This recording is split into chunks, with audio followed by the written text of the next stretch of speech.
Good morning, and thank you for joining us for what we're calling a healthy discussion. I know it's a little bit early, so we really appreciate everyone coming. I'm Stephanie Peterson. I am the Director of Communications for KIND, and we are thrilled that we have leading experts today joining us to talk about the importance of and science behind consuming wholesome, plant-based foods that also serve as the foundation of KIND snacks. Why, after all these years, are we still talking about fat? And why is there still a focus on nutrients rather than the promotion of whole foods? We're excited for our speakers to share their thoughts on exactly this, explain the evidence that supports consuming certain good fat foods, and address why the good fat debate is still continuing. That 22 years ago, in JAMA, we all got the memo that fully 80% of the premature deaths that occur in the United States every year, and by extension, much the same is true in developed and developing countries around the world, were attributable to just three lifestyle factors, three behavioral choices, if you will. Tobacco, which is maybe not an easy one, but a simple one. It's a yes or no variable. Dietary pattern, physical activity. So we'll start with the Dietary Guidelines Advisory Committee, and we are all subject to the Chinese curse, may you live in interesting times, right? We live in interesting times. So I suspect everyone here knows we are now in between the 572-page report of the Dietary Guidelines Advisory Committee and the promulgation of actual dietary guidelines for Americans. Eating foods high in cholesterol do not affect blood cholesterol. And therefore, when I saw that it was proposed to be removed, I was like, okay, good, we're catching up here. Total fat, I can almost debate that to myself back and forth because I feel we still need to look at calories. And if we don't put any total fat, then that's almost saying to the public, eat as much fat as you want, because they don't necessarily decipher between what we're going to call the healthy and the unhealthy fats. And I know it's going to be our job to help them learn about food and what they should be eating, but I still would like to see in the guidelines a cap for fat. We clearly have strong evidence to support the notion that there is a wide diversity of fat targets that's compatible with good health. We have good evidence that you can eat at least 40% of your calories as healthy fat and reverse heart disease. And we have pretty good evidence that you can eat as little as 10% of your calories as fat and reverse heart disease. And I like having a wide spectrum of options. So I have a little different opinion on total fat, but I have to qualify it. And that is, I do think that the committee took a huge step forward in not having a fat recommendation, but having, a type of fat recommendation. Get rid of the bad fats and emphasize the good fats. Now, having said that, we as dietitians still need guidance in terms of total fat recommendations when we're planning dietary patterns. We use the guidelines for food manufacturers, for nutrition programs, and is it now saying that we can do fat, we can create meals that are 60% fat? Well, and that's where I think there's a problem. And we always have these unintended consequences, and I really could envision somebody trying to put 60% calories from fat in a diet. Right, and that's my concern. Frankly, I support the cholesterol recommendation. I'm tired of the tail wagging the dog, and for a couple of reasons. And I want to add an important proviso. Penny mentioned the issue of lack of sufficient evidence. Let's all keep in mind that absence of evidence is not necessarily evidence of absence, right? If we don't have evidence to date of decisive harm from dietary cholesterol, that is not decisive evidence that there is no harm from dietary. I think nutritional epidemiology has an important blind spot, and it translates into our dietary recommendations, or at least it has.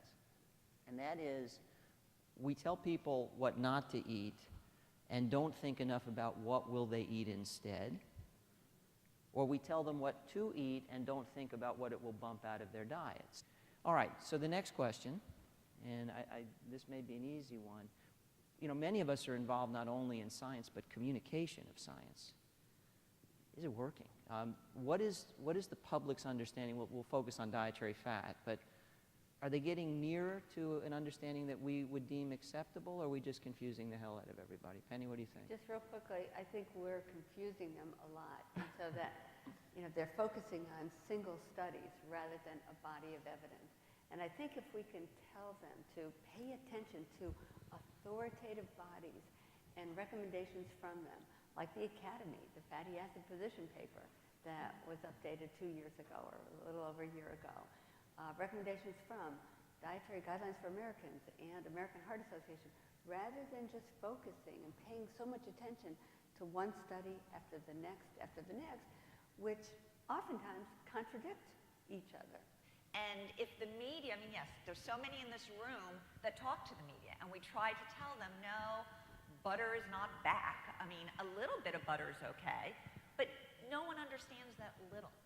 And that seems to be the constant problem that we incur. The more we unify our voice, the more clarity the general public will have. It just seems we need the consistent message, because there is, and there will continue to be, I think, a lot of confusion. But if we kind of made it simpler and go back to that whole idea, if we could only start telling them more of what they should be doing, give them options, talk about the foods that we want to see on their plate. I don't know if that makes as great headlines, but that's really what we should be talking about. And then finally, with the paper that just came out from Harvard, and they do really good work. It came out of Frank Hu's lab. It clearly shows that decreasing saturated fat decreases risk of heart disease, and he did a replacement story, so that when saturated fat is replaced with polys, when it's replaced with monos, when it's replaced with good carbs, fiber-rich whole grains, risk of heart disease decreases. I think you're going to hear a unified voice that saturated fat is the problem, but it's a mixed bag, and we can't just say every type of saturated fat is the same. But if we were going to lump it together, it's almost as bad as refined carbohydrates. And I think that's the big lesson that's coming out of all of this observational data that's showing that when people who eat less saturated fat have just as much risk of heart disease as people who eat more. But you know why that is? Because the observational studies suggest that we've mistakenly replaced animal fat from meat and dairy with refined carbohydrate in a wash. I think that's a tremendously important insight. Yeah. And now we know that when we replace saturated fat with things other than refined carbohydrates, we're reducing heart disease risk. No, but what I will say that it can be a little confusing, because there's certain saturated fats now that supposedly have no effect. Okay, stearic acid, lauric acid. When did lack of harm become the standard for good nutrition? And despite all the hype about coconut oil, pretty much the same deal. Lauric acid is the predominant SFA in coconut oil. It appears to be innocuous. The literature is not quite as mature, I think, as the literature for stearic acid, although it's getting there. But again, what it's aiming toward is not any evidence of beneficial health effects, despite all the hype, but lack of harm. And okay, that's good, and it does clearly indicate that not all saturated fatty acids are created equal. But I'm not quite sure where we got the idea that as soon as we show something isn't harmful, that we should start marketing it like crazy. Food is medicine, and if food is medicine, it ought to actually be good for us so we can do better. The one important proviso at the end of all of this, and again, this is an enlightened group, you know this, there is saturated fat in almonds. There is saturated fat in pistachios. There's saturated fat in olive oil, right? You know that. So, I mean, all food sources and all cooking oils are a mix of fatty acids. And so what we're talking about is what predominates. We have to be careful about that, too, because if the public gets really carried away with the message, they suddenly notice, oh, my goodness, you know, there's saturated fat in my pistachios. I can't eat pistachios. Well, that's wrong.